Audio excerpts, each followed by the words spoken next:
मेरे हिसाब से सप्तचक्र महाविद्यालय से अमर महल के एल्डर पीछे हटना चाह रहे हैं। शायद यह बुरजुग सर्गेश्वर की योजना हो पीछे हटना। मेघना जैसे ठिठक गई। यशवंत ने कहा, चाहे यह अमर महल की योजना ना हो, पर यह ऑनेस की अपनी निजी चाल हो सकती है। शायद वे यहाँ से जमकर मुनाफा कमाना और फिर भाग जाना चाहते हैं। आज अमृत द्वीप की हवाएं जहरीली हो चुकी हैं। राक्षसी सेना को कोई रोक नहीं सकता। कुछ ही दिनों में नक्षत्र नगर पर हमला होगा। अब अमृत द्वीप पहले जैसा नहीं रहा था। अब का सप्तचक्र महाविद्यालय अब वह पुराना नहीं रहा। अब तो अमर महल भी मुसीबत में है। राक्षसी सेना बस बहुत शक्तिशाली हो चुकी है। पूरे महाद्वीप में ऐसा कोई नहीं जो उनके बढ़ते कदमों को रोक सके। जीवन और मृत्यु के इस मोड़ पर सप्तचक्र महाविद्यालय के वो एल्ड जो अमर महल ने नियुक्त किए थे कि मन में युद्ध का विचार नहीं था, बल्कि उन्हें अपनी जान की चिंता शुरू हो गई थी। अगर वक्त रहते पर्याप्त स्वर्ण तारा मिल जाए तो वह लोग कोई गुप्त गुफा ढूंढकर वहीं ध्यान लगा लेंगे। मेघना का चेहरा तनाव में आ गया, लेकिन यह स्वर्ण ताराओं की मांग के कारण नहीं था। उसके लिए यह ज्यादा बड़ी बात नहीं रही थी। ध्रुव द्वारा दी गई दक्षिणी सिंह पिल से उसने अपार धन कमाया था। धन तो सिर्फ उसके लिए बस एक संख्या थी, पर जो सवाल दिल में उठ रहा था वो उससे कहीं ज्यादा भारी था। ध्रुव, तुम कब लौटोगे, कब लौटोगे? नक्षत्र नगर की ओर जाने वाले रास्ते पर एक छोटा समृद्ध कस्बा था, लेकिन अब वहां का मंजर भयानक था। चारों ओर बुजुर्गों, बच्चों और औरतों की लाशें बिखरी पड़ी थीं। कभी हंसी खुशी से भरा यह कस्बा अब मौत की नगरी बन चुका था। राक्षसों की क्रूर नीति सबको मार डालो, सबको जला डालो, सब लूट लो ने इस जगह को नरक बना दिया था। पिछले 3 सालों में अमृत द्वीप, जो कभी समृद्धि का प्रतीक था, अब शरणार्थियों और भूखमरी से मरने वालों की लाशों से भरा हुआ था। बदलाव इतना भयानक था कि यह धरती अब स्वर्ग नहीं बल्कि यातना गृह बन चुकी थी। बचाओ, कोई मुझे बचाओ। एक 11 साल की छोटी बच्ची घबराकर एक घर से भागती हुई निकली। उसके बाल बिखरे थे, कपड़े फटे हुए, जिससे उसकी गोरी त्वचा झलक रही थी। वो रोते हुए चीख रही थी।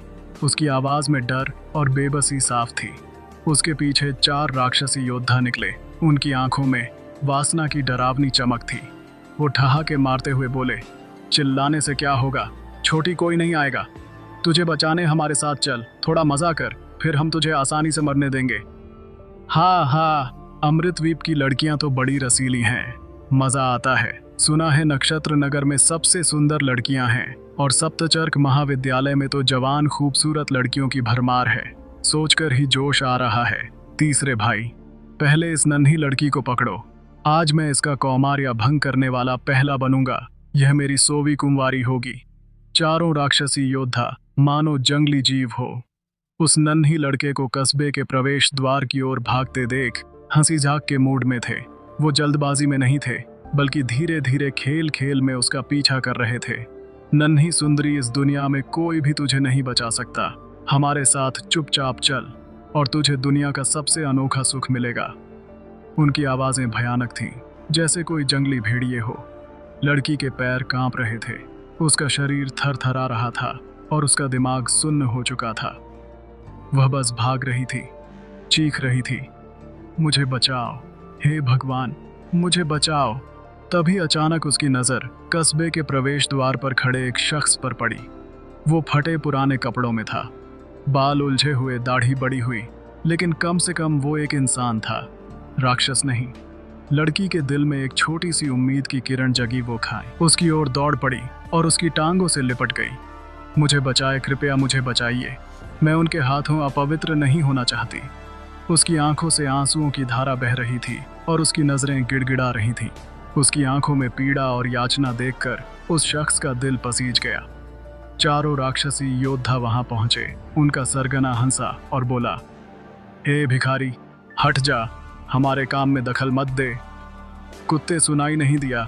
मेरे भाई ने तुझसे कुछ कहा, हट जा, वरना जीने का मन नहीं रहा। क्या एक राक्षसी योद्धा आगे बढ़ा।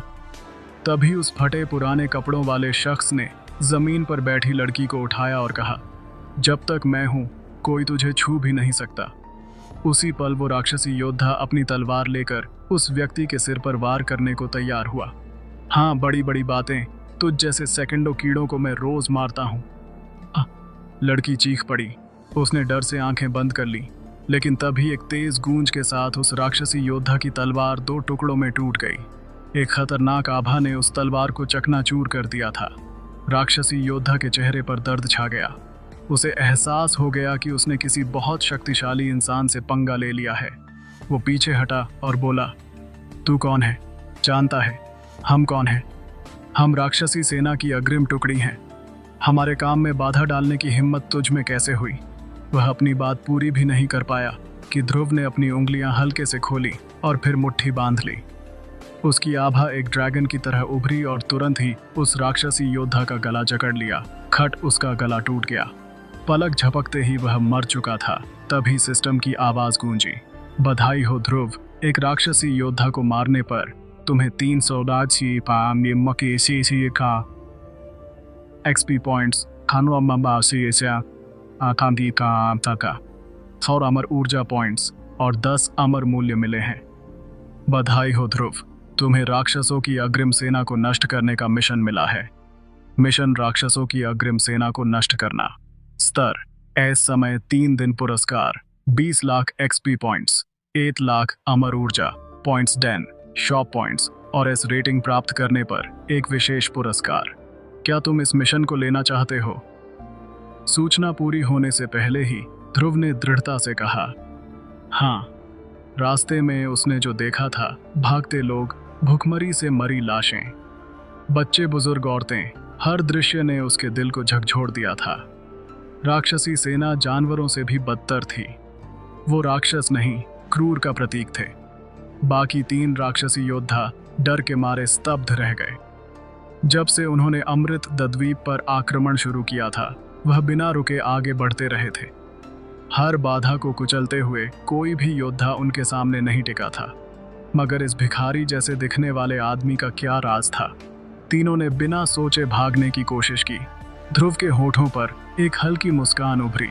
उसने धीमे से कहा, एक रास्ता दिखाने वाला काफी है। उसने अपने दाहिने पैर को हल्के से हिलाया।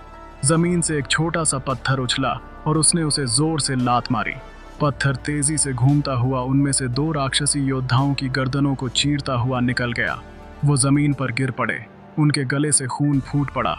वो चीख भी नहीं सके थे। बचाओ बचाओ! तीसरा योद्धा जो बच गया था डर से कांपने लगा। उसका चेहरा हद से ज्यादा सफेद पड़ गया और वह चीखते हुए भागा। ध्रुव ने छोटी लड़की की ओर देखा और कहा, जाओ, अब तुम्हें कोई कुछ नहीं कहेगा। लड़की ने ध्रुव को देखा और सिर हिलाया। उसने उसके कपड़ों का कोना पकड़ रखा था और छोड़ने को तैयार नहीं थी। उसके पास रहकर उसे सुरक्षित महसूस हो रहा था। ध्रुव उसका उद्धारक था, जिसने उसके माता पिता का बदला लिया था। लड़की ने कांपती आवाज में कहा, महाशय, क्या मैं आपके साथ चल सकती हूँ? मुझे अपने साथ ले चलो, मैं कुछ भी कर सकती हूँ। कपड़े धोना, खाना बनाना, जो भी आप कहें, बस मुझे अपने साथ रख लीजिए। वो बोलते बोलते जमीन पर घुटने टेकने वाली थी, पर ध्रुव ने उसे थाम लिया। मेरे साथ चलना खतरनाक है, ध्रुव ने कहा। मुझे कोई डर नहीं, छोटी लड़की ने दृढ़ता से कहा। कोई भी खतरा हो, मैं तैयार हूँ, बस मुझे छोड़िए मत। उसकी आंखों में गोल गोल आंसू देखकर ध्रुव के दिल में दया का भाव उमड़ पड़ा और उसने कहा, ठीक है, मेरे साथ चलो। वैसे तुम्हारा नाम क्या है? लड़की ने जवाब दिया, महाशय, आप मुझे कनक बुला सकते हैं। कनक, ध्रुव ने बुदबुदाया। तुम मुझे महाशय की जगह भाई कह सकती हो, मैं कोई बूढ़ा नहीं हूँ। ध्रुव की बात सुनकर कनक की आंखों में पहली बार मुस्कान की हल्की सी चमक आई। वो थोड़ा सा कुचाई, फिर बोली, ठीक है भाई साहब। ध्रुव ने आंखें तरेरी। भाई साहब? अरे मैं तेरे मोहल्ले का किराना वाला नहीं हूँ जो तुझे उधार दे रहा हूँ, सीधा भाई। कहो। छोटी कनक हंसते हंसते दोहरी हो गई। अच्छा ठीक है भाई, चलो। अगर आप सच में मुझे जंगल में छोड़ तो नहीं दोगे? ध्रुव ने कंधे उचकाए, नहीं छोड़ूंगा बाबा। ध्रुव को एक नया मिशन मिला था और उसने इसे बिना सोचे समझे ले लिया। उसे एक्सपी पॉइंट्स बहुत पसंद थे। वह लेवल अप करने के लिए पागल रहता था। भले ही वह अभी लेवल नहीं बढ़ा सकता था, लेकिन उसे इस बात की कोई चिंता नहीं थी, क्योंकि उसे 1 सेकंड में कई लेवल बढ़ाने का एहसास बहुत भाता था। मुझे बचाओ बचाओ! राक्षसी योद्धा डगमगाता हुआ भाग रहा था। ध्रुव को अपने पीछे आराम से चलते देख उसे ऐसा लग रहा था मानो मौत का फरिश्ता उसका पीछा कर रहा हो। उसने अपनी पूरी जिंदगी में कभी इतना डर महसूस नहीं किया था। रास्ते में कनक ने पिछले 3 सालों की घटनाओं का संक्षेप में जिक्र किया। सब्क महाविद्यालय में हॉल प्रतियोगिता के दौरान कुछ ऐसा हुआ जिसने सबको हिला दिया। एक शख्स ने डीमन स्लेयर 18 हॉल अध्यक्षों और यहाँ तक अमर महल के 8 एल्डर्स को मार डाला था। उसका नाम था ध्रुव। वो सच में बहुत शक्तिशाली था, लेकिन कुछ लोग उसे दोष देते हैं। उनका कहना है कि उसने उन सभी को मारकर अमृत द्वीप और पश्चिमी राक्षसों के बीच का शक्ति संतुलन तोड़ा है और इसी कारण राक्षसी सेना की हमला करने की हिम्मत हुई। लेकिन मुझे लगता है वह सच्चा नायक है। उसने वह करके दिखाया जो कोई नहीं कर सकता। उसने नियम तोड़े, लेकिन उन घमंडी और अहंकारी लोगों के मुंह पर तमाचा मारा। उसने दिखाया कि अमर महल अपनी मनमानी नहीं कर सकता। ध्रुव ने जब कनक की बातें सुनी तो उसका दिल भारी हो गया। उसने सोचा, क्या सच में उसकी वजह से यह सब हुआ? राक्षसों का हमला तो देर सवेर होना ही था, लेकिन सप्तचर्क महाविद्यालय में उसने जो हंगामा मचाया, उसने राक्षसी सेना को पहले हमला करने का मौका दे दिया। मानो या ना मानो, यह सच था कि अमृतद्वीप की इस तबाही में उसका बड़ा हाथ था। कनक ने आगे कहा, ध्रुव सच में महान है। उसने एक ऐसी गोली बनाई जिसने अमृतद्वीप को बदल दिया। दक्षिणी शौर्यपिल ने हर योद्धा को, यहाँ तक कि सामान्य योद्धाओं को भी अपनी किस्मत बदलने का मौका दिया। कुछ ही सालों में पूरे अमृतद्वीप के योद्धा बहुत शक्तिशाली हो गए, मगर जैसे जैसे उनकी शक्तियां बढ़ी, राक्षसी योद्धाओं की शक्ति भी उस पिल से बढ़ने लगी, बल्कि वह और तेजी से ताकतवर हुए। दक्षिणी शौर्यपिल उनके लिए एक खतरनाक हथियार बन गई। भले ही लोग कहते हो कि ध्रुव ने अमृतद्वीप का संतुलन बिगाड़ दिया, पर मुझे लगता है उसने सही किया। उसने यह सब अमृतद्वीप के योद्धाओं के लिए किया। ऐसा कोई और नहीं कर सकता, इसलिए मैं उसकी बहुत इज्जत करती हूँ। छोटी कनक की आंखों में एक चमक थी, जैसे वो ध्रुव की दीवानी हो। ध्रुव का दिल फिर हिल गया। उसने सोचा, क्या यह फिर से मेरी गलती है? उसने सच में इन बातों के बारे में नहीं सोचा था। सप्तचर्क महाविद्यालय की ताकत ने राक्षसों को अब तक रोके रखा था, लेकिन उसने उस ताकत को तोड़ दिया और राक्षसों ने अमृत द्वीप पर हमला किया। दक्षिणी शौर्यपिल ने स्वर्ग के खिलाफ जाकर योद्धाओं की किस्मत बदल दी, जिससे हर योद्धा विकसित हो सका। पर राक्षसी योद्धाओं ने दक्षिणी शौर्यपिल को और भी तेजी से अवशोषित किया, जिससे उनकी ताकत और तेजी से बढ़ी। उनकी शक्तियां और बढ़ गईं और इसी कारण राक्षसी सेना का अमृतद्वीप पर आक्रमण तेजी से बढ़ा। क्या मैं गलत था? ध्रुव ने खुद से बुदबुदाया। कनक की बातों ने उसे अंदर तक झकझोर दिया। वो सही था या नहीं? अमृतद्वीप की आपदा में उसका कुछ ना कुछ हिस्सा तो था ही। इससे उसका दिल सिकुड़ गया। मुझे नहीं पता था कि ऐसा होगा, लेकिन उसने आसमान की ओर देखा। वहां ऊपर अमर महल था। उसके हाथ की मुट्ठियां भिंज गईं और मन ही मन सोचा, अमर महल की ताकत राक्षसी सेना को रोकने के लिए काफी थी। सर्गेश्वर और बाकी लोग चंद नेत्र के साथ आसानी से लड़ सकते थे, पर उन्होंने कुछ नहीं किया। उनके लिए यह लोग बस नश्वर हैं। वह खुद को ऊंचा और सर्वशक्तिमान समझते हैं। क्योंकि तुमने कुछ नहीं किया, तो मैं तुम्हारी जगह लूंगा। बस